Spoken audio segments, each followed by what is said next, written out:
What is up, my dudes? This is Trent with the Fantasy Football Dudes podcast.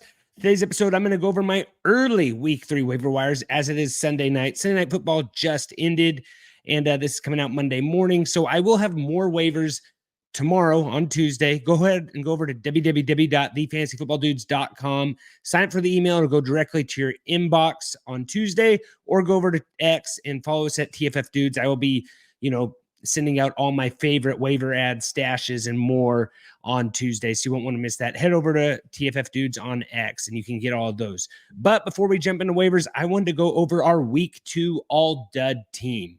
And these are just guys, and these guys have to be started over 40% on Sleeper. The guys I'm adding on this waiver show are under 70% rostered on Sleeper. Sleeper is the absolute best place to play fantasy football, guys. Head over to Sleeper, enter Dudes 100. They have the dynamic payouts. It's a lot of fun. They got survivor pools, pick'ems, all that good stuff. Head over to Sleeper. You guys won't be sorry, and take your whole league over there as well. Might be a little too late to take your whole league over to Sleeper right now, but just plant that bug in your commissioner's ear. And actually, send your commissioner like a hope you're doing okay text, hang in there, all that stuff, thinking about you. Commissioners like stuff like that. It's the most underappreciated job of all time. So go out and let your commissioners know you care about them, guys. It's a big deal. So without further ado, let's get into our week 3 All Duds team, guys. And these had to have been started on over 40%. I'm not just going to go find a guy that hardly played today or no one started it. That's really easy to do. These are guys that were drafted and that played on Sunday. Josh Allen, Thursday Night Football, had 9.7 points. You see that score, you see all those points, you think, hey, Josh Allen must have had a good game. It was all on the ground, defensive touchdowns. So yeah, Josh Allen, if you had him this week in fantasy football, 9.7 fantasy points. Next, I have Rachaad White, 2.8 fantasy points. I knew the Lions had a rough defense, a defense that could give up points. I thought Rachaad White would be more involved, and how about those Bucks, man? Baker, told you to pick up Baker last week, had a great game. Baker actually finished the week as QB5, so that's a good ad. He was on waivers last week, was on last week's show. Next, I got Najee Harris. The carries are there. The snap percentage is there. He's just not producing. We need him to fall in the end zone. 7.9 fantasy points. He was my start of the week this week. Didn't quite get there. Need him to get some pay dirt. And then I have Michael Pittman, 3.6 fantasy points. Anthony Richardson had a tough game, struggled. I don't know if it's just young and inconsistent. I'm hoping that guy can figure it out. Next, Jamar Chase, 5.5 fantasy points. Jamar Chase, Bengals, they had some bite today. They clawed back the Chiefs. Maybe should have won that game. I actually thought that was the right call on the PI call, even though not a Mahomes fan. Really seems like he always gets the calls. I felt like that was the right call. In my flex, I have Tyreek Hill with 5.1 fantasy points. Tyreek Hill, what are we doing with the Dolphins, guys? Tua, I don't know when he's coming back. You got Waddle, Tyreek, both those guys. It's pretty rough. But looking at this list, I have Tyreek Hill, Jamar Chase, Josh Allen. Those are all, Chase and Tyreek Hill, those were first-round draft picks. Josh Allen, maybe second or third, depending how crazy your league is when it comes to quarterbacks. That's why we always say to wait on quarterbacks. And then Travis Kelce in my league, I don't know what it is on scoring-wise. He had 1 fantasy point. He did not crack the top 30 for fantasy football tight ends. And that leads me to this is it like Laporta? I just think there's too many mouths to feed there. I think he's have games where he's really good. Travis Kelce, I thought this was the game he would bounce back, the game he'd be really good. It just didn't happen today. And he's just not involved. They're using their receivers. And Jordan Seth kind of talked about it. Is he just in cruise control until playoffs? Or what is it? Today he had 3 targets, 1 reception for 5 yards. Are him and Taylor in rough waters? Maybe that whole, divorce release thing, maybe not divorce, they aren't married, but maybe the whole breakup thing. I think they just don't need him. They aren't using him. I had Fantasy Dad reach out to me and say, hey, are we done with Laporta and Travis Kelce? You absolutely can't drop Laporta. You drafted him way too early. Maybe find that crazy Lions fan in your league and send him a trade for Laporta. I like to sell high generally. Jared Goff didn't play super great either today, though. The only people you're really happy you had on the Lions this week was their running backs. The running backs played really good. They kept it on the ground. Quarterbacks wise, like Jared Goff finished as quarterback 20. He should have been a victim. He could have been a victim of the All Dud team. Wide receivers, Amon-Ra came back, wide receiver 12. So I think Laporta, you just got to keep playing them. They aren't done. What happened to this super deep tight end class that you couldn't mess up on? You know, you could have waited till Evan Ingram and been happy, but he didn't play today either. So the whole tight end landscape, if you would have been listening to me, I said George Kittle was the guy to get. I said, go ahead, get George Kittle. That was one of my dudes of the year that you need to roster on your team because I just thought he would be too good with Ayuk gone. Ayuk's back. But Kittle played good today. So good that he was cramping up. And here's the deal. Everyone's out there on X making fun of George Kittle because the guy took a golf cart to go get an IV because he was cramping. Yeah, that's unfortunate. But if you were in that situation and you cramped up and you had access to a golf cart, let's not pretend you're not taking it. I might take it to go get a Gatorade. I might take it to do whatever, go use the restroom. There's all kinds of stuff. If you have access to a golf cart, I've seen it, guys. If you have access to a golf cart, you use it for the littlest things. You might drive it 5 yards, 20 yards, 10 yards. You might go take it to get your mail. People with golf carts are a different level of, how they do things. Golf carts change you. They make you, if you got a golf cart, you're going to use it. And if I cramped up and I had a golf cart, I would take the golf cart. So I don't think this is a big deal. What I will say, though, is if this is going to start happening more, because when Lamar Jackson had his whole number 2 incident, he didn't take a golf cart, I don't think. I think he ran to the locker room or something. Probably couldn't sit down, honestly. If a guy's taking the golf cart just for a joyride, just for an IV, just because he needs an Advil, just because of whatever, we need to know, I don't know, maybe put like a white flag on the golf cart when you drive off. So it's like, oh, guy's just using the restroom. We don't need to freak out as fantasy managers because a guy has to go drop a number 2 and he's taking the golf cart, or he has to go get IVs. Why don't they have IVs on the sidelines? Why did they have to do the whole thing? Everybody's heart stopped for a little bit because George Kittle's getting hauled off on a golf cart. The guy really just needs to drink a little more Gatorade. I think we can all agree. So that's my whole take. Don't hate the guy. Don't hate a guy for using a golf cart who has access to a golf cart. That's just, when you have them, you use them. It's not that big of a deal. So yeah, and that's my All Dud team, guys. Like I said, got a little golf cart talk, and our All Dud team was brought to you by Trophy Smack. Trophy Smack's the absolute best place to get your fantasy football trophies. Head over to trophysmack.com/dudes. 15% off your whole entire order, and get the last place punishment, get a toilet punishment. All that participation award ribbons, all that good stuff over there at Trophy Smack. Good sponsors of the show. It's never too late to upgrade your fantasy football league. Maybe get a first place trophy. I don't know. They got all kinds of stuff there, guys. Head over to Trophy Smack /dudes. Really helps us out. All right, here we go. Jumping into the QB waiver ads. The QB play has been wild, to say the least. It hasn't quite been where it is. I talked about last week how I thought that we maybe need more preseason games. No one wanted to hear that, but I think QBs are out of rhythm. For example, today, Derek Carr finished the day off at QB2 with 25.8 fantasy points. Geno Smith, QB3 with 22 fantasy points. 22 fantasy points finishing as QB3. That is not a lot, guys. So first on my list, I have Derek Carr. Led the Saints to a 44-19 win over my Dallas Cowboys, completing 11 of 16 passes.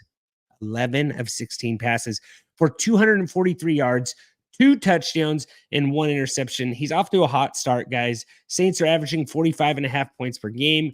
And now, like always, Derek Carr has entered the streaming conversation, taking on the Philadelphia Eagles next week. I think we can play Derek Carr. We haven't seen how Kirk Cousins did against the Eagles. Jordan Love had a pretty good game minus the injury. Derek Carr's back in the streaming game again. So 20% rostered. Everybody on here is under 70% rostered. Check out Derek Carr. Here's some quarterbacks Derek Carr finished higher than this week. He's QB2, so it's a lot. Joe Burrow, Brock Purdy, Dak Prescott, Lamar Jackson, Deshaun Watson, Aaron Rodgers, Gardner Minshew. Patrick Mahomes had 14 fantasy points. Derek Carr had 25. This is a guy that went undrafted in drafts where, those guys in your leagues drafted Patrick Mahomes in the 4th, 5th, 6th round and for 14 points in week 2 in a game with Joe Burrow. Next on my list, I do not have a lot of quarterbacks on this list. I'm going with 2. I will have more waiver wire ads on X at tffdudes or sign up at www.thefantasyfootballdudes.com. I'll have more stashes, all that good stuff. You won't want to miss it. I can't give you guys everything. You know what I mean? I want to give you everything, but I can't. So next on my list here, I have Sam Darnold, 20% rostered, completed 17 and 26 passes for 268 yards, 2 touchdowns, 1 interception, 23-17 win over the 49ers, had 32 rushing yards and 5 carries with 476 yards and 4 touchdowns through 2 games.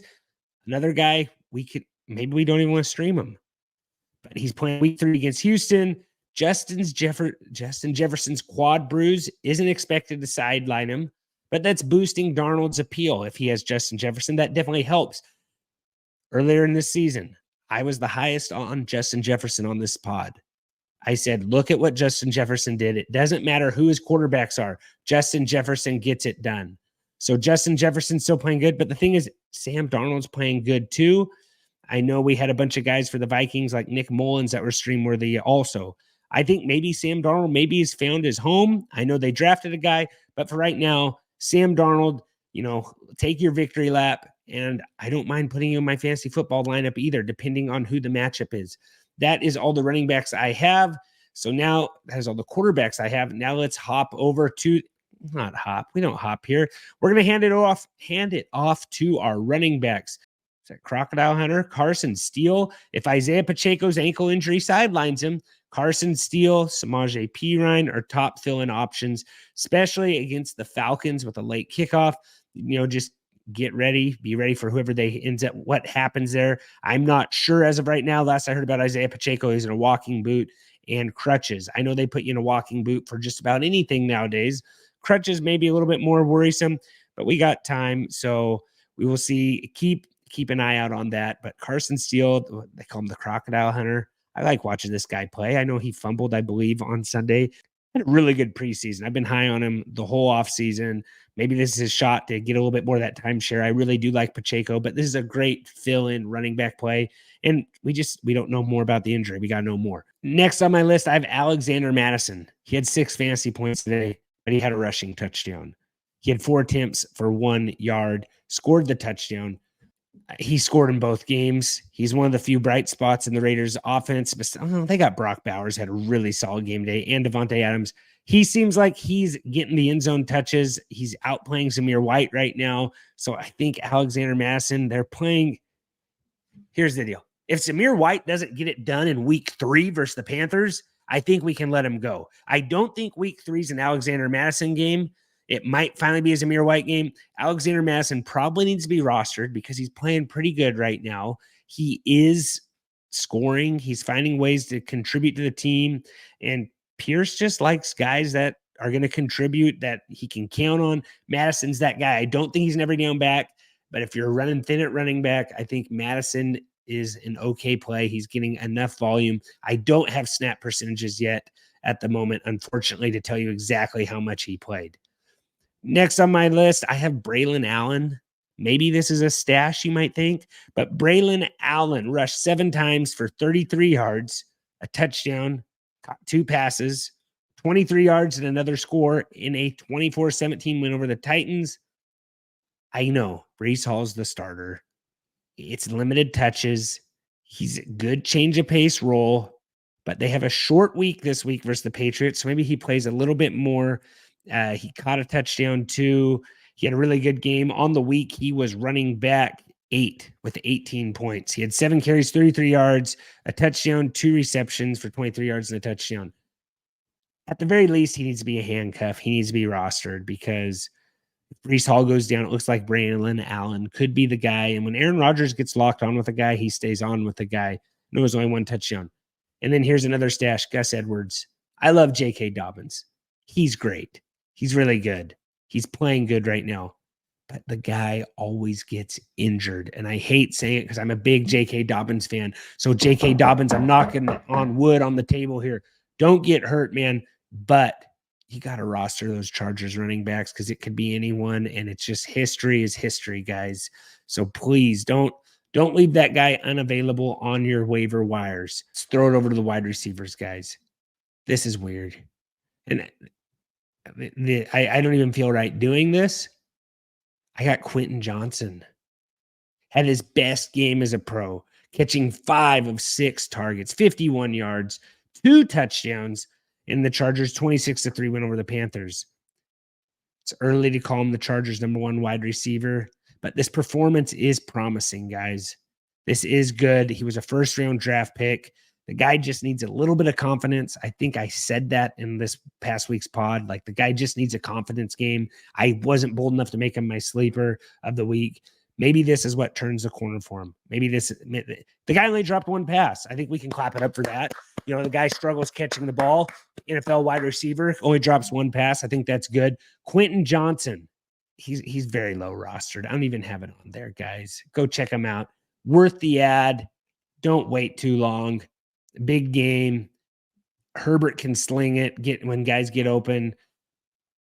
I think we might want to touch on the Quentin Johnson thing again. Maybe don't like it. Hey, if you think I'm crazy, that's fine too. But also, if you don't think I'm crazy, give me a like, give me a sub. Remember, don't be rude, share the dudes. Really helps us out. Next on my list, I have Rashid Shaheed on this list for the 2nd week in a row. Caught all 4 of his targets for 96 yards and a touchdown in the Saints' big win over Dallas, including a 70-yard score. Man, I said high-end wide receiver 3 last week. I'm starting to feel like he's the Saints wide receiver 1. What's Chris Olave doing there? He finally had a good game, but Shaheed is the guy that's catching all the touchdowns. It's not Chris Olave. And you can't, I have people asking me starts and sits, which if you go on X on Saturdays, I leave a little list where you can do starts and sits. Olave had 6 targets for 4 receptions, but 81 yards. That's good. He still hasn't found the end zone this week. They're going to need him versus the Eagles. I think Rashid Shaheed, back-to-back games with touchdowns, guys.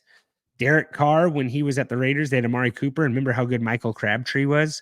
Sometimes this guy just goes the number 2 guy. It doesn't make sense. It's just how it is. So I like Rashid Shaheed.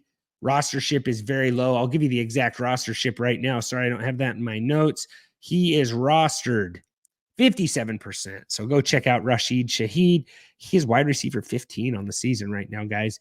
So only 15% of people started him today. So, yeah, who else I got here on my list? Keep going.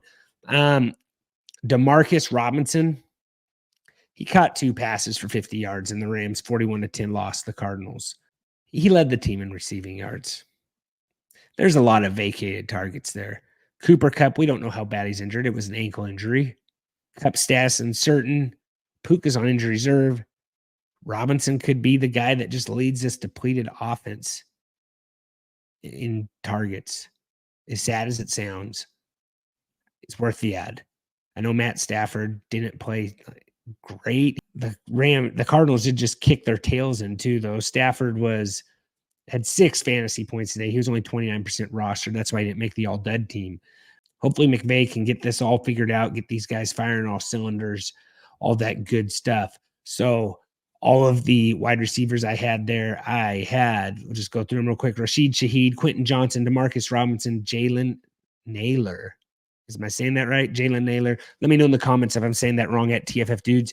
Caught a 10-yard touchdown pass. Second one in 2 weeks. Finished second in receiving yards for the Vikings behind Justin Jefferson.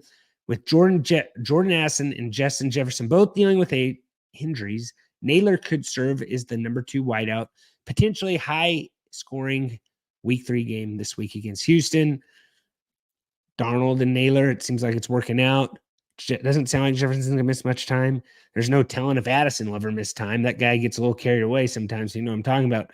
But that's all I have for wide receivers. Next, the fun tight ends, which I don't even know if the tight ends are fun. And also check your boards for Khalil Shakir, guys. Seems like he's still the number 1 Buffalo wide receiver there. I don't know when Keon Coleman's going to be getting it started finally. Tight ends, guys, let's start this here. Mike Gesicki had a good week 2. seems like a strong option for Burrow, especially with how bad Chase is playing. Mid-range tight end option heading to Monday Night Football against the Commanders. Seemed like Burrow went to him a lot on Sunday, and I'd like that. And especially if T. Higgins is out, I think we can keep playing Mike Gesicki. Next on my list, I have Colby Parkinson. Parkinson had a quiet game. He was on this list, I believe, last week too. 1 catch for 12 yards, and the Rams lost versus Cardinals. Got to keep him as a streaming option as long as Cooper Kupp and Puka are both not available.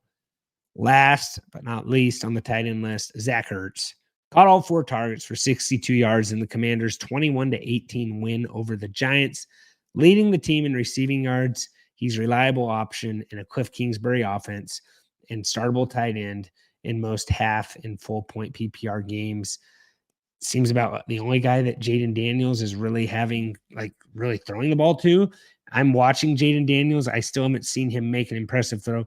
Zach Ertz had 4 targets for 4 receptions for 62 yards, led the team in receiving yards. He's just a reliable target for Daniels to count on. Maybe Daniels runs around a little bit, finds Ertz. Hopefully Terry McLaurin can get going pretty soon too. But that is all I have for today, guys. Thanks for tuning in. It's always fun. Remember, don't be rude. Share the dudes. We'll see you on Thursday with our Start Sits episode. Trying to get a little hot streak there. And then don't miss Jordan and Seth's Underdog Pick'em show on Friday. But that's only available on YouTube, guys. Hit the like, hit the sub. Talk to you next time. And as always, take care. This has been another episode of the Fantasy Football Dudes podcast. Remember to rate, review, and follow. For more information, go to www.thefantasyfootballdudes.com. And remember, we are sorry for absolutely nothing.